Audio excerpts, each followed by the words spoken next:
Hello বন্ধুরা, আসসালামু আলাইকুম। আমি জ্যাক তোমাদের সামনে হাজির হয়েছি আরেকটি অসাধারণ সুন্দর গল্প নিয়ে। গল্পটি হচ্ছে চীন দেশের। অনেক দিন আগে চীন দেশে লিউ নামে এক মেয়ে বিয়ে করে বাস করতে লাগলো তার স্বামী এবং শাশুড়ির সাথে।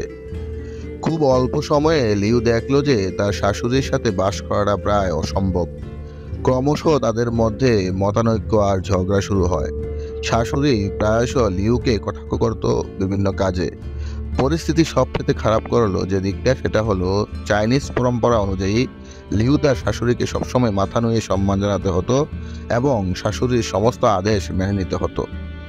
একদিন এবং সপ্তাহ পার হয়ে গেল, কিন্তু তাদের বিবাদ না কমে দিন দিন বাড়তেই থাকলো। এই সমস্ত ঘটনা ক্রমে লিউর স্বামীকেও হতাশাগ্রস্ত করে তুলল। লিউ কোনোভাবেই তার শাশুড়ির এই খারাপ আচরণ বরদাস্ত করতে পারছিল না এবং সে সিদ্ধান্ত নিল যে কিছু একটা করতেই হবে।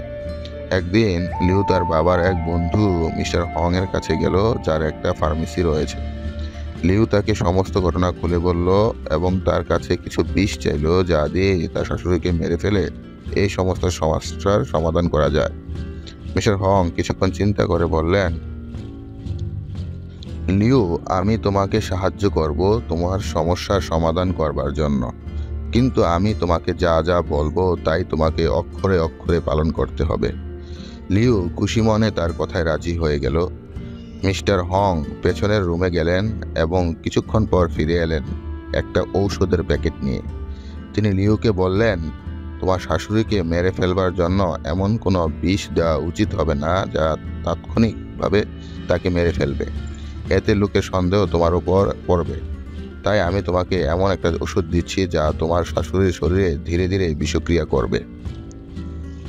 প্রতিদিন তার খাবারের সাথে এটা অল্প করে মিশিয়ে দিবে। এটার কার্যকারিতা শুরু হতে কয়েক মাস লেগে যেতে পারে, আর তাই তুমি তোমার শাশুড়ির সাথে এই কদিন ভালো ব্যবহার করতে থাকো, যাতে লোকের সন্দেহ কোনো ক্রমেই তোমার উপর না পড়ে। কখনোই তার সাথে তর্ক করবে না, তার প্রতিটি ইচ্ছা পূরণ করবে এবং তার সাথে রানীর মতো আচরণ করবে। লিও খুবই খুশি হলো। সে মিস্টার হংকে ধন্যবাদ দিয়ে তাড়াতাড়ি বাসায় ফিরে এলো তার শাশুড়িকে হত্যা করবার কাজ শুরু করবার জন্য। সপ্তাহ পার হয়ে মাস পার হয়ে গেল। লিও তার ঔষধটা শাশুড়িকে নিয়ম করে খাওয়াতে লাগলো। সে সবার সন্দেহের ঊর্ধ্বে থাকবার জন্য মিস্টার হং এর উপদেশও অক্ষরে অক্ষরে পালন করতে লাগলো। সে তার বাজে রাগকে প্রশমিত করলো, তার শাশুড়ির সমস্ত আদেশ মাথা পেতে পালন করত এবং তার সাথে আচরণ করত তার নিজের মায়ের মতোই। 6 মাস পর পুরো ঘরের দৃশ্যপট পাল্টে গেল। লিও তার রাগকে এতটাই দমন করা শিখে গেল যে সে আর তেমন করে উত্তেজিতই হতে পারত না। তার সাথে তার শাশুড়ির এই 6 মাসের কোনো তর্কই বাঁধল না। আর এখন লিও তার শাশুড়ির সাথে অনেক বেশি ঘনিষ্ঠ হয়ে উঠল। লিওর প্রতি তার শাশুড়ির আচরণেরও পরিবর্তন হলো এবং তিনি লিওকে তার মেয়ের মতোই ভালোবাসতে শুরু করলেন। তিনি তার বন্ধু বান্ধব এবং আত্মীয় স্বজনদেরকে বলতে লাগলেন যে পৃথিবীতে যত বৌমা আছে তার মধ্যে লিও হচ্ছে সর্বোৎকৃষ্ট। লিও এবং তার শাশুড়ি মেয়ে এবং মায়ের মতোই বাস করতে লাগলো। সবকিছু দেখে লিওর হাজব্যান্ডও খুশি হয়ে উঠল। একদিন লিও আবার মিস্টার হং এর কাছে সাহায্যের জন্য আসলো।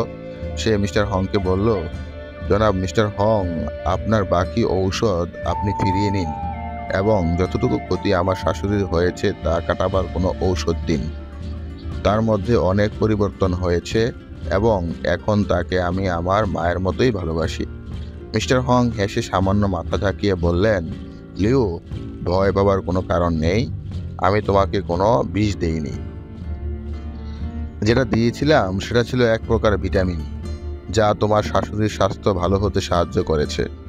একমাত্র বিষ ছিল তোমার মনে এবং তার প্রতি তোমার আচরণে, যেটা তুমি পুরোপুরি ধুয়ে ফেলেছ তাকে ভালোবেসে। মনে রাখবেন যে যাকে যতটা ভালোবাসা দেবে প্রতিদানে ততটা ভালোবাসাই পাবে। আপনি যেমন ব্যবহার করবেন তার থেকে ভালো ব্যবহার আপনি আশা করতে পারেন কি? ভালো ব্যবহারই মানুষকে সুন্দর এবং সুখী পথে নির্দেশনা দেয়। গল্পটি এখানে শেষ হয়ে গেল।